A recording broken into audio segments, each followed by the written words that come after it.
You're tuned in to RBLR, the home of Tampa Bay's RBLR Sports. 4 seconds left. In front. Happy moment. The Tampa Bay Lightning have won the first Stanley Cup. And the Tampa Bay Lightning have won the Stanley Cup. Lightning strikes twice. The Tampa Bay Lightning win their second straight Stanley Cup.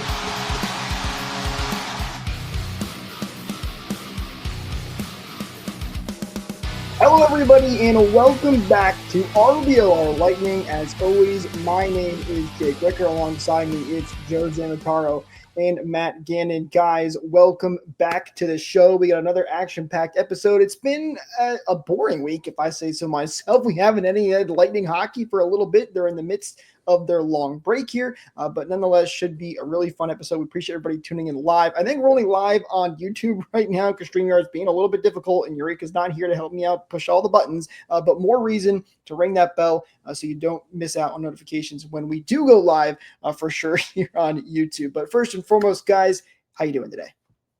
Doing pretty well. Weather's been holding up pretty nicely. It almost reminds me a little bit of summer because it's been warmer and we haven't had any hockey. Wow, that's a sad way to put it. I like the warm weather, but I'm kind of over summer now. I'm hoping for some cooler weather, and I'm hoping for some hockey back sometime soon.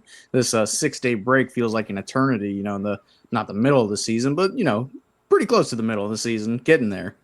Just a couple of more days until Lightning hockey is back. We're going to get into the two games that we haven't recapped yet. We'll take a look at some other fun stuff too. The Lightning have announced their new Hall of Fame nominees. We're going to be talking about that and who our picks are that we think should go into the next Hall of Fame induction class. And then, of course, we're also going to be talking about an event that the Lightning hosted. It's Coop's Catch for Kids. I'm sure you heard it before. It's a fantastic event. I don't think it gets enough media coverage as it is, so we'll be talking about that as well. Don't forget, if you're with us live, feel free, drop a comment down below. We'll get it up on here, and we'd love to hear what you guys have to say so we can have you guys chime in and talk about that as well. Guys, I say let's just kind of rip the Band-Aid off, if you will, and let's talk about some of these games for the Lightning. As we know, we kind of talked about it on last week's episode. Things were kind of taking, I don't want to say a turn for the worse because it's still very early in the season. There's a lot of hockey left to be played, but things weren't going as well as they were early on the season for the Bolts. And unfortunately, that trend kind of continued for the next two games here for the Bolts. The first one being against the St. Louis Blues. Lightning going to St. Louis. St. Louis, not the best team in the NHL, not the worst team in the NHL.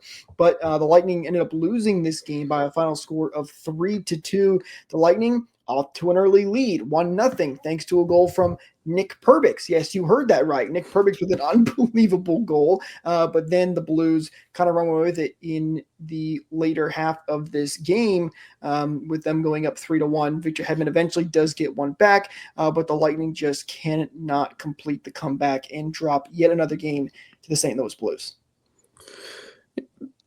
Who wants to go? This game was a bummer. It was, I don't know, it wasn't doomed to fail from the start, but it's the back half of a long West Coast road trip or Western road trip. I get that the guys are tired, again, coming off of a very long road trip, but you can't really use a tired excuse this early into the season, especially, with a couple of short or long off seasons. They haven't gone deep in the playoffs the last 2 years.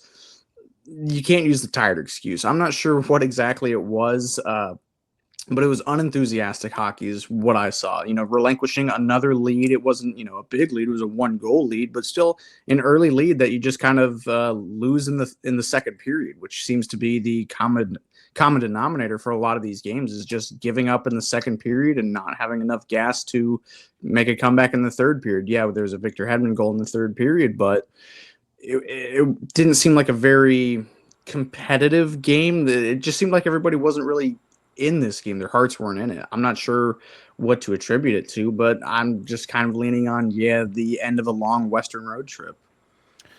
Yeah, I mean, that's definitely a contributing factor for sure. Another huge one is missing Braden Point. Something that we've kind of seen with this team, and I feel like it's something that we've seen for a little while now, is that it's not extremely deep. And this goes back from, several years. If you're missing a key piece, they really, really struggle. And, I think when everybody is healthy, this is a contender of a team. But when you don't have, someone as important as Braden Point on it, things start to break down really, really quickly. If Kucherov were to get hurt, things would break down really, really quickly from forward standpoint. Yeah, right. Knock on wood, please. Knock on wood. The other thing that we're seeing too is we're having a couple of defensemen that are struggling, and that being, he got a goal, but Nick Perbix is struggling, and so is Lilleberg, and they're putting the two of them together. If we had, if they were split, you just hope that they could get their 10 minutes of ice time, 15 minutes of ice time in without doing too much damage against the team, but we're not seeing that. They're not able to get off the ice before getting scored on, and it's starting to become a real issue. I mean, Lilleberg was a -2.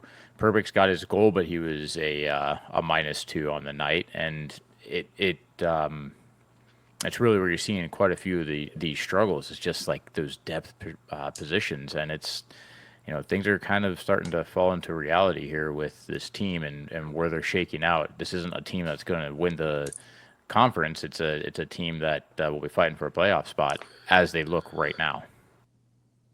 Well, and they could certainly turn things around because we saw at the beginning of the season, they looked fantastic. Power play was still an issue in this game. That really hasn't come much of a surprise. It's been an issue for the Lightning all season long. They are still just trying to find that right group of guys. Obviously, taking Stamkos out of that power play has done a number on it, and they're still trying to make that adjustment. I still believe that they can, but it's clearly going to take some time, maybe a little bit longer than we maybe would have hoped. Matt, you were mentioning the Lightning playing from behind. It felt like the Lightning were like physically playing from behind in this game, where the Blues were just in front of them all the time. They were always trying to catch up, and it never really worked out for them. Unfortunate, but you looked at this game and said, hey, this was a tough game on the last game of a road trip. Hopefully they should be able to bounce back against the Philadelphia Flyers back at Amalie Arena with the home faithful once again behind them.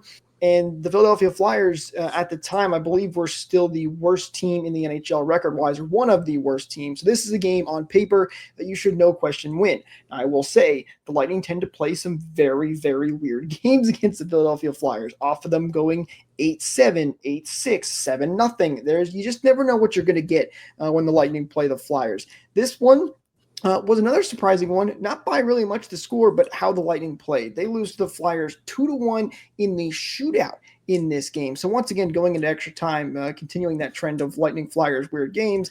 But it's a game where you had a goal by Nikita Kucherov in the first period, Lightning going up 1-0 on a nice wraparound attempt, and the Lightning held that 1-0 lead for basically the entirety of the game. It wasn't until late in the third period, Owen Tippett scores a game-tying goal on a backhanded shot that just kind of flipped over Vasilevsky's shoulder and tying the game 1-1. Lightning can't score in overtime, and then the eventual shootout, which they lose. So disappointing. Just really, I mean, disappointing is the right word. Guys, I don't know about you, but this felt like the worst loss out of all of them. Looking at this entire losing streak they're currently on, this was the toughest to swallow. This is a Flyers team that's not very good. The Lightning did not play a good game. They looked lackluster. They looked tired again, even though they're back home.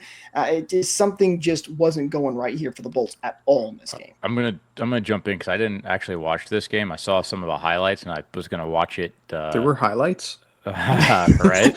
I was gonna watch it later, but I didn't. I will say that the goal on Vasi, what a freaking fluke look, beautiful shot that was. But I mean, you guys tell me more about the pace of the game. We tend to play way down to bad teams instead of dominating them, and was that what ended up happening?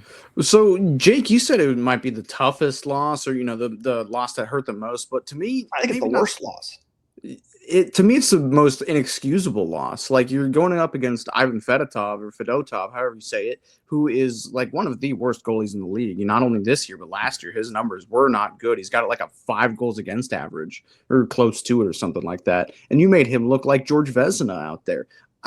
This was, I think I might have used the word to describe the St. Louis game, but just unenthusiastic hockey is what I saw all game. The Nikita Kucherov goal, was a beautiful goal, and he did it all himself. There were assists on the goal, but he did it all himself essentially. Fedotov got caught swimming, and Nikita Kucherov made a great move to get around Rasmus Ristolainen, I think it was. But everything after that was just passionless, unenthusiastic, just sad, boring hockey too. And I got to give it to Philadelphia. They played a good, defensive shutdown game. And Vasilevsky, he was actually really good. He was probably the best player on the ice throughout all of this, really, excluding the shootout. But the shootout's a different conversation as well. Just a sad game that you should not lose. Like, I guess I'm happy we walked away with a point, but you get the one goal in the first period pretty early into the first period, and you just kind of lay an egg after that, a literal egg after that. The goal against Vasilevsky, you said it best, Joe, it was kind of a fluky goal, whatever, but it was also a wicked backhand shot from Owen Tippett. He's got a really good shot, backhand and forehand, so... It was good positioning by Vasilevsky. You wish he would have had it, but the rest of the game that he did play, I've got, no criticisms.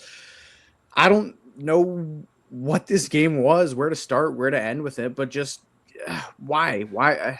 This is not a game you should lose. Your first game back at home, going into a long break, go into this break on a high note, and there's nothing that you can really take away from this game positively other than your goalie played really good. That's really the only thing. Matt, I'm right there with you. This was a bad game, and especially for a veteran group, John Cooper and company, these are guys that have been around the block. This isn't their first year. I know that there's some different players on this team, but that's really no excuse to play this bad that they did. Again, they played from behind. They played tired. They mustered 23 shots on goal. Matt, you mentioned the young goaltender that the Flyers had in the net. You should be peppering shots on net when you got a goaltender like that in net, and just 23 shots on goal. By the way, they gave up 31 to the Flyers. Power play, again, atrocious. They were 0 for 2, barely had any chances whatsoever. And then I do want to bring up the shootout as well. I wish I was there. Yeah. Unfortunately, I'm not in Tampa right now, so I wasn't able to be in the press room for this game. But I wish I could have asked John Cooper what the thought process was. And I'm going to mispronounce his last name because I still haven't learned it. But Gage Conclaves, why is he out there as the first penalty shooter? This shocked me, and I get coaches try to pick the player that's having the best game, and I love to see the young guys out there. You got to give them a chance, but it baffled me. I didn't understand why he was out there for the first shot when you got guys like Nikita Kucherov out there, who is very well. Kucherov sometimes struggles when it comes to breakaways, but he's a great shooter. He scored the only goal in this game for the Lightning. That confused me, and the shootout, was nothing special at all. I mean, the Lightning players that did shoot just kind of shot right on net and couldn't get anything going. Very disappointing. Yes, they do get a point, but this is a game they should have won easily in regulation. Yeah, this shootout I'm torn on because it's something Cooper is not a stranger to, putting a rookie out there, a very new player in the shootout. I remember a couple of years ago when Ross Colton first stepped on the scene, and Cooper – I can't remember where in the lineup he put him, but it was very early on in the game. It might have been his first game ever. I'm pretty sure he scored in that game as well. And Ross Colton, he's got a great shootout move. If you guys can all remember it, I can't even start how to describe it, but it's not out of Cooper's character to put a young guy, a rookie, in your shootout lineup. And if it worked, John Cooper would be praised. He'd be a genius right now. Yes. But because it didn't work, it's like, what are you doing, man? And so I'm kind of torn because what are you doing, man? I get you don't have Braden Point, who is a dominator in the shootout. He's great in the shootout, but at least give yourself a chance to breathe. And Victor Hedman as well. His shootout numbers are pretty good too. I don't have them in front of me, but I'd count on him scoring more often than not in the shootout. But when you're going up against a big goalie, and Ivan Fedotov, he's a big goalie. He's probably bigger than Vasilevsky is. I think he's around the same size. And Victor Hedman, he's not going to deke this big goalie out. He's going to shoot it, and that's exactly what he did, right into the pads. So no critique against Victor Hedman or anything like that, but I would rather send somebody out that would try to at least get this big goalie who can't seem to stop anything other than when you play the Lightning, get him moving instead of just, shooting on a huge, massive frame that probably will stop it. And that's what happened. So again, I'm kind of torn, if these ideas did work, I'd be praising John Cooper. I'm like, man, what a good decision. But it didn't work, so here I am on the other side of the coin. I mean, those are definitely fair criticisms. It sucks that the recap doesn't show every single shot that was taken, so I can't see what Goncalves did in his attempt.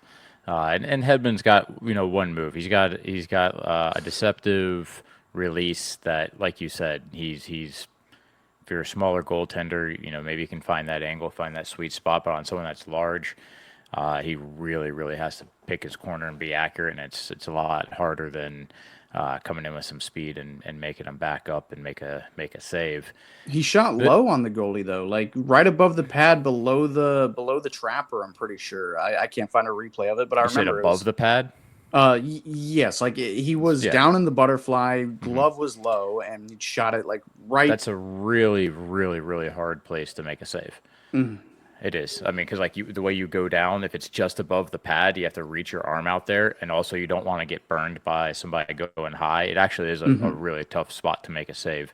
But if it didn't work, you look like a zero instead of a hero. It's, how many times you see guys go for a 5-hole goal and it just looks like a simple push on net, and other times you're like, how the heck did that go in 5-hole when it looks like it was going 2 miles an hour? It just it depends if it goes in or not. One thing I do want to point out though is in these games, at least the Lightning aren't really getting blown out. It's 5 losses in a row, but every single game, if it wasn't a loss by 1 goal, the extra goals were just padded because of empty net goals in an attempt to get back into the game. So they're not complete blowouts. They are relatively close losses. The guys are in those games, and even in the Flyers game, had the lead, to start. I can pull up let's see, did they have the lead for the Blues as well? Yeah, Perbix's goal. So I mean, they're getting the lead. They're having trouble closing out games, which I think we talked about that last week. In fact, closing out games has been a little bit of an issue. And talked about it last year. Yeah, it's fair. Looking at the standings right now, I still kind of like the way that we're positioned, though. I'll say it. I'll say it every single year. When everything starts sorting itself out, if you look at goal differential, that usually is the haves and have-nots when it comes to playoffs. If you have a positive goal differential, more often than not, you're going to be making the playoffs. If you're negative, almost never are you making it. Right now, Boston is ahead of us with points. They have 16 games played to our 14. They're a negative 12 goal differential, so they're in a really weird spot. But get this, they are battling back from games. They only have 4 regulation wins. All right, of their 7 wins, they have 4 regulation wins. Yeah, 7 losses and 2 overtime losses. So they're getting some bonus points there. They're playing into OT quite a bit, and that's showing. That's something that they can't close out games and stop giving up those extra points, it's going to end up biting them. But that's something that the Lightning aren't able to do. It seems is take a game that's a 1-goal differential, push it into overtime, because that would be a pretty big difference right now in the standings. That'd make us, just in this last week alone, that'd put us back up to almost second. And I'm glad you brought that up too, because in this Flyers game specifically, it seemed like they tried to park the bus in the second period. You can't do that. You're not going to rely on your 1 goal to win you this game, even with how good your goalie is playing. They're not good at closing out these games. They're not good at shutting it down. They need to, take the offensive. We learned this last year. We learned this when Jeff Blashill got a job in Tampa, is they cannot close these games out. They have no idea how to, put their foot down. So do the opposite. Keep the pressure up. We know that they can score goals. The power play might be a little bit of a different story, but 5-on-5, the goals are coming despite this only being a 1-goal game for the Lightning. Keep the pressure on, hit them with the dagger. You know how satisfying it is to hear Dave Mishkin say dagger, like just keep the pressure up. And who am I? I'm not a coach or anything, but we've seen time and time again that they cannot close these games out, and you're parking the bus way too early, trying to play this, prevent defense, shut them down, don't let them get anything. And it worked kind of for the most part. It was a beautiful goal that went in against Vasilevsky, a really nice backhander that 99 times out of 100 gets saved. But you're still not playing the style of hockey that suits your players the best. Quickly want to Especially on get a team to like that too. Yeah. Yeah, absolutely. Quickly want to get to a comment here from Beverly too that she dropped. Just said Kiki has Yes, a wicked shot too, and he absolutely does. I don't know if he would have gotten a chance in this shootout. Lonnie only had 2 shooters in that because Philly scored on both of their attempts, so it ended very quickly for the Lightning. And also I'll say, listen, Matt, you kind of mentioned it, right? I'm not John Cooper. There's a reason I'm not behind the bench. And if there's any coach that you can trust, it's John Cooper. This guy knows what he's doing. He's he's the longest tenured head coach in the NHL right now. He's a multi-Stanley Cup champion winner. There's a reason he's such a good head coach, and we all love him. Can I give you a different point of view on Cooper? What's that? Can I give you a different point of view on Cooper? Please. He's not an X's and O's guys either. He's not. He is a personality manager. He's really, really good at working his players, getting the best out of them, getting them motivated. But he's not necessarily the guy that's why, you have, well, hell, I just blanked on his name, the power play coach. Why am I blanking on it? Gotcha. Put you on the spot. Halpern, yeah, that's why you have Halpern running power play. It's why you have other coaches. Those are your X's and O's guys. So when it comes to strategic changes in game, saying that Cooper's is the longest tenure head coach who is making good changes, I don't know. I don't know that I necessarily agree. We used to criticize him very heavily before he won cups that he didn't make any changes at all in the middle of a game. Well, Cooper's also been known to change up the lines a lot when things kind of go awry. He does do that. Yes, I mean, you're right. That's the reason you have a power play coach and a penalty kill coach and all these different coaches. But at the end of the day, my point was, the basis of it, John Cooper is a good coach. Whether he's doing X's or O's or doing motivational stuff, he's a very, very, very good coach. And there's a reason the Lightning have found success under him. And as you mentioned, Joe, you look at the Lightning spot, the goal differential, all that kind of fun stuff. There's no reason to be sounding alarm bells right now. It's disappointing. It's frustrating. And if this continues, then it becomes an issue. But if they can bounce back out of this break and come out strong, they can get right back into a good position like they were just a couple of weeks ago. So no reason to sound alarms yet. You're absolutely right. You got 2 games in hand right now because of the break, essentially, from all the teams. If you win those 2 games, you're back up to 19 points, which puts you 1 point down on second place, which is the Maple Leafs. They're not in a horrible spot, and it's probably good to get these kinks worked out early with the team, but they're obviously being shown. And the Maple Leafs aren't even playing pretty good hockey either. It seems like it's the Florida Panthers in the Atlantic and a bunch of guys, and we're part of that bunch of guys. So, we're not in a we're not in a bad situation right now. It's just been a bad 2 weeks or so for Tampa Bay sports, really. But it could be a much worse situation in the standings. You just got to hope, nobody in the Metro, maybe takes a wild card spot if that's where we end up or anything. And one thing I did just kind of think of on why we might be losing some of these games too is the Lightning aren't good at achieving milestones. It seems like they really do kind of start to shrink in the moment, and it all makes sense now, doesn't it? The Vasilevsky fastest goaltender to 300 wins is, what is that? Is his next win? Is that what it is? He's at 299. Next win puts him at 300. So yeah, how long did it take Stamkos to hit 500 goals or 1,000 points? Like the puck was on his stick. I blame it all on Vinny Lecavalier. How's that? The first time that he had his chance to get 50 goals, it took him like 6 games to get that 50th goal. And when he did it, it was a weird spinorama backhander, almost from the top of the circle. That again, it went 5-hole, had no business going in, but it finally broke the dam and continued scoring the rest of that season. And maybe that's going to be the way that things work out here. What was it like when Stamkos hit 60 goals? I remember he did it in the last game of the season. What was that, 2012 against Winnipeg? Was he scoring a bunch up to that point? Or that one I can't recall. If I'm not mistaken, and don't quote me on this, I think he did hit a slump as well, a little bit there. Not as much as some of these other guys, but that goal was 100% worth it to happen in Winnipeg. And the way that moment was one of the best Steven Stamkos moments there is, when he scored 60 goals and got that standing ovation in Winnipeg. That was a fun moment. Matt, thank you so much for reminding me of a fun, great time. It's the tough patch that we're going through right now for the Lightning. I'll tell you one thing, though, that does always cheer me up no matter what's going on with the Lightning.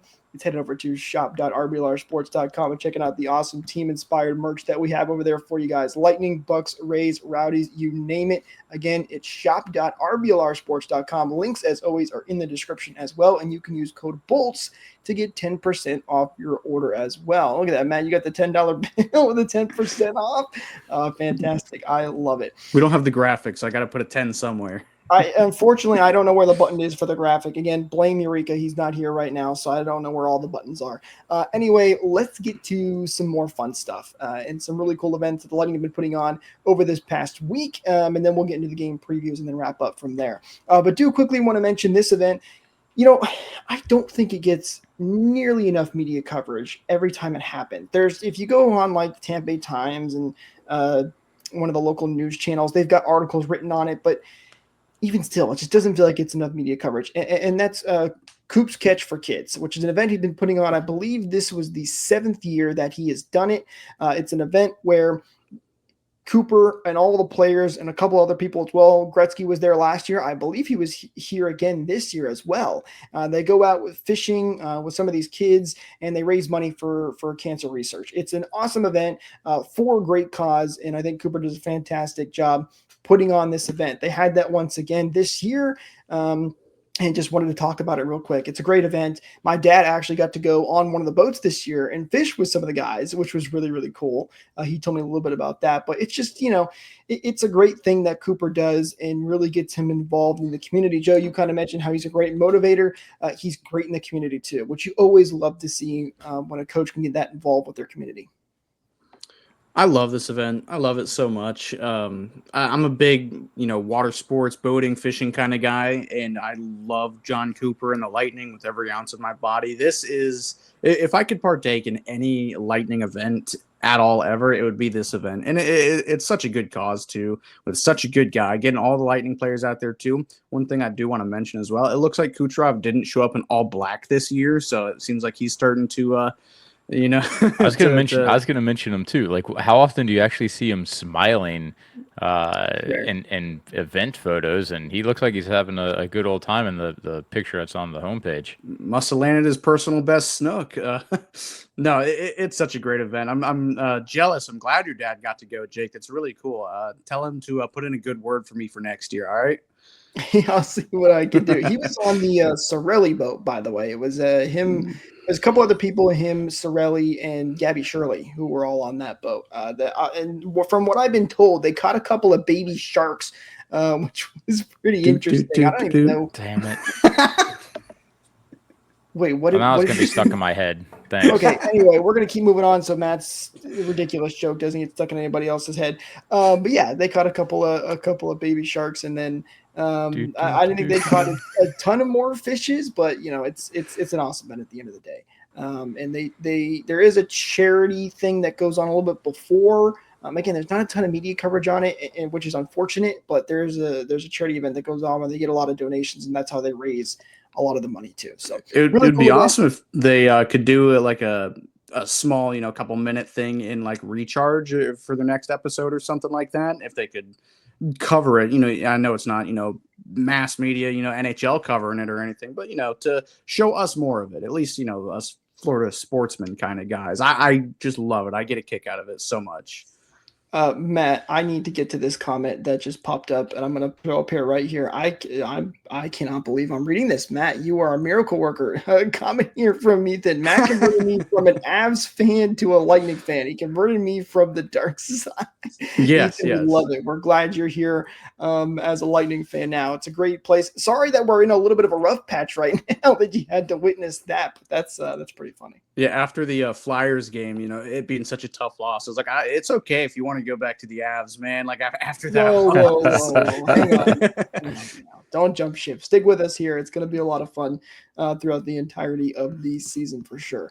Other thing that I do want to mention here for the Lightning and the big news that they put out is we're having our next Hall of Fame induction class that's going to be coming up, the class of 2025. The Lightning announced all of the nominees for this year. For the fans, if they want to go vote, you can do that on the Lightning app. It's right there on the homepage. You just click on it, takes you to a different spot, has all the nominees listed, what they've done, a little description about them, and then you can select 2 of those nominees. By the way, all the nominees are selected by the selection committee. There's 10 people. I reported a while back on who they were. I don't know if they changed recently, but it's a couple different people within the Lightning organization, some beat reporters and stuff like that.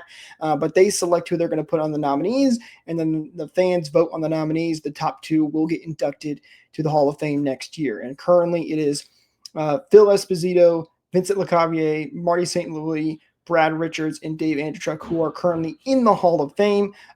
In a moment, we're going to go through the nominees real quick. I'll list them off for you guys, and then we'll talk about some of our picks for who we think should be into the Hall of Fame class here in 2025. So let me run through these nominees real quick. There's 8 of them this year, which, if I'm not mistaken, the last 2 years before this, it was 12. So there's actually less nominees this year. There's a couple of people that have come back again. So here's what we got. We got Ryan Callahan as the first nominee, played part of 6 seasons with the Bolts, helped the Lightning to a 2015 Stanley Cup final appearance, and served as an alternate captain for Tampa Bay from 2014 to 2019. He's also done some big stuff in the community as well. Ben Bishop, who ranks second in Lightning history for wins with 131. He represented Tampa Bay at the 2016 NHL All-Star Game and finished second in Vezina voting in 2016. The one and only Bulin Wall, Nikolai Hobby Bulin, 2004 Stanley Cup champion, 2-time NHL All-Star with Tampa Bay, and third in Lightning history for wins. Pavel Kubina, he was the 1996 7th round pick by the Lightning. That's a pretty darn good draft pick right there. 10th season with the Bolts, second most games by a defenseman in Lightning history. Jay Feaster, the 2004 GM for the Lightning when they won the Stanley Cup. He was the GM from 2002 to 2008. You have Brian Bradley. He was the first NHL All-Star in Lightning history and led the Bolts to their first playoff appearance.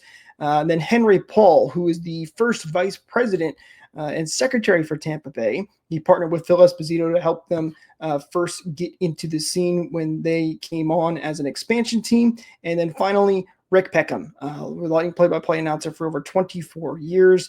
And the Lightning renamed their press box to the Rick Peckham press box to honor him after he retired. So there are your nominees. My voice is tired, guys. Take it away. So there's 2 choices, right?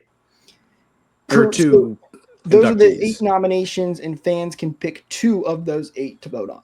Okay. My bias is going to show here, but Rick Peckham, man, I mean, I don't know if it's his time. You know, I can definitely see him waiting a couple of years, but he's definitely got one of my votes. You know, you can't write the story of the Lightning without Rick Peckham's voice narrating it. He was the voice of the Lightning for, over 20 years or so. It's maybe a bit of a biased answer. There might be some more deserving people, maybe some of the players, but I love Rick Peckham so much. I'm still glad that he's, involved in part of the community, still pop out to some games from time to time. And again, just some of his calls. He's one of the best play-by-play broadcasters of all time, does not get the recognition he deserves, but he's very much loved here in Tampa Bay. So he's got one of my votes, and the other one would be the Bulin Wall.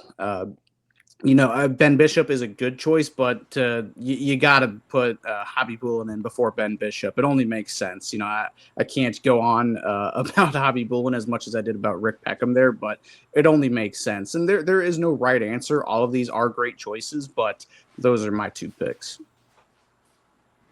Yeah, I mean, I agree definitely with Rick Peckham. I mean, he's already in the NHL Hall of Fame for broadcasting, so I mean, he's going to be guaranteed to be put in.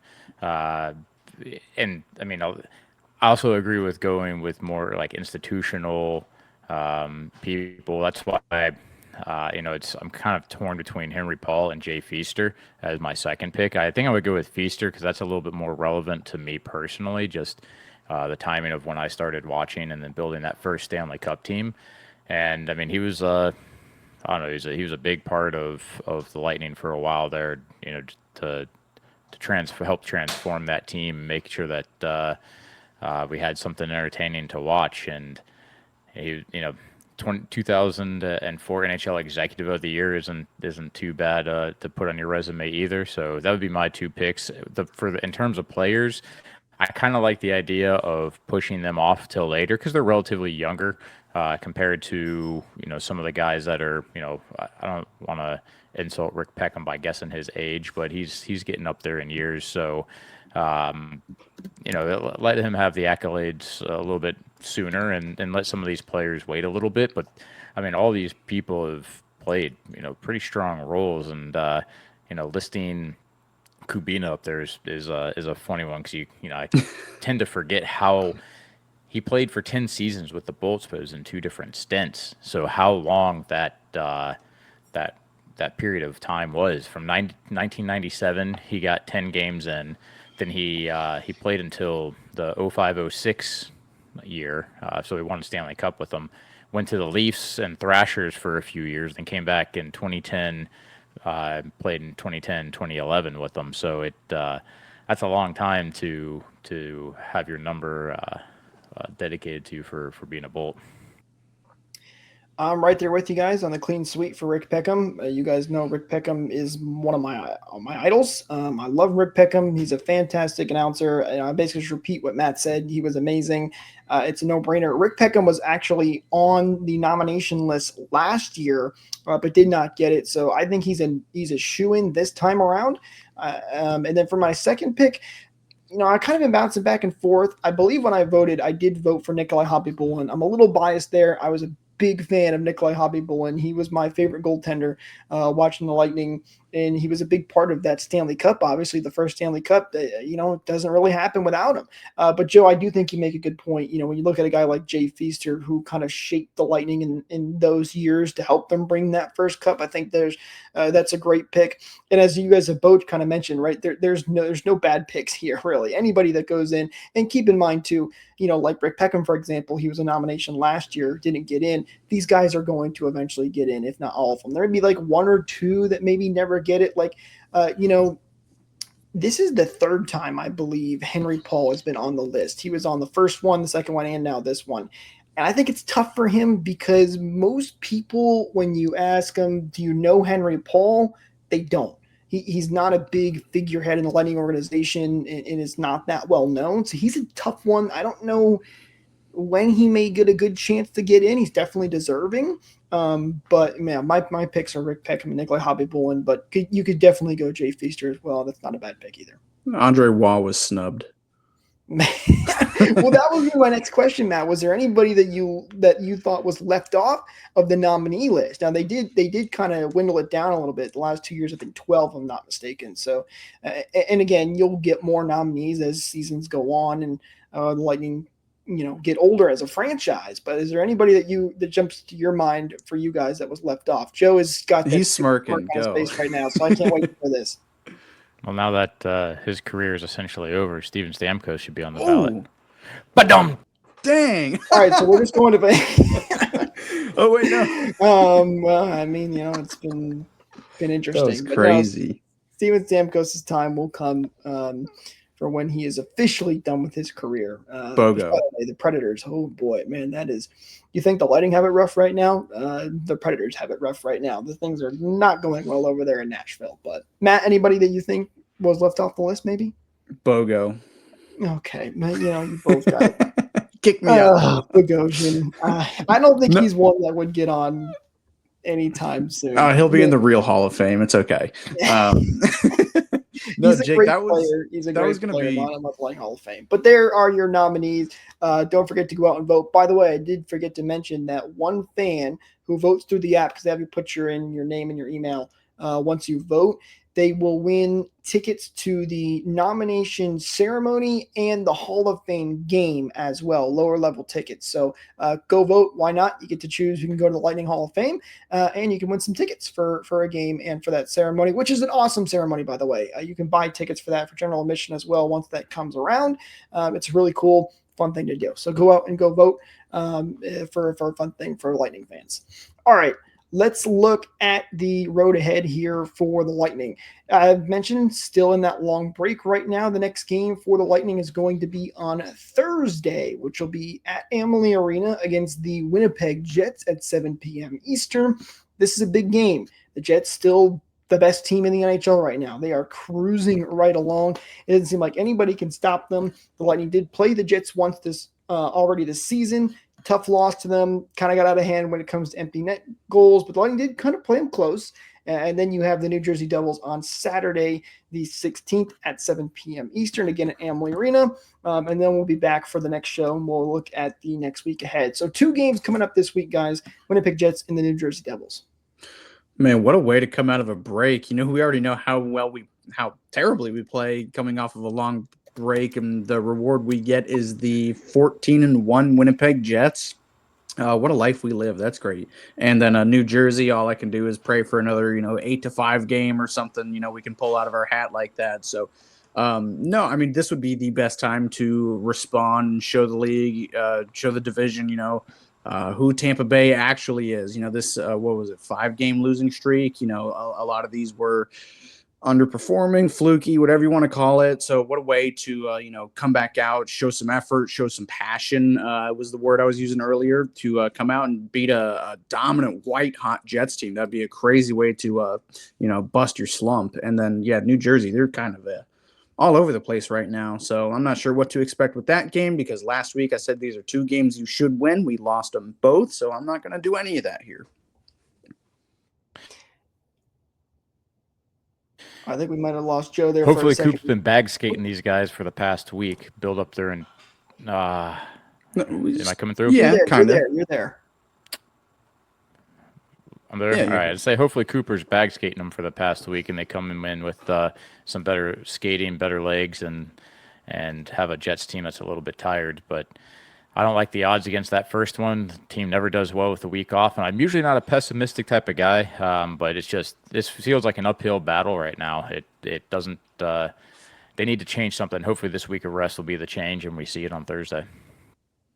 I am an optimistic person, and the Lightning are going to go 2-0 out of the break. I've got a good feeling we're going to come out strong, looking good. Well, I don't know, but Joe is right. The Lightning usually struggle with breaks. Hopefully they kind of fix some of those issues throughout the week of practice here, but we'll be here to recap it all for you guys. Don't forget to hit that like button if you did enjoy this video. Hit subscribe, ring the bell for notifications so you don't miss out on future episodes. If you're enjoying these, hit that share button. It really helps us out, and we really do appreciate it. But guys, that's going to do it for us in this episode. Thank you so much for watching, and we'll talk to you next time. Go Bulls!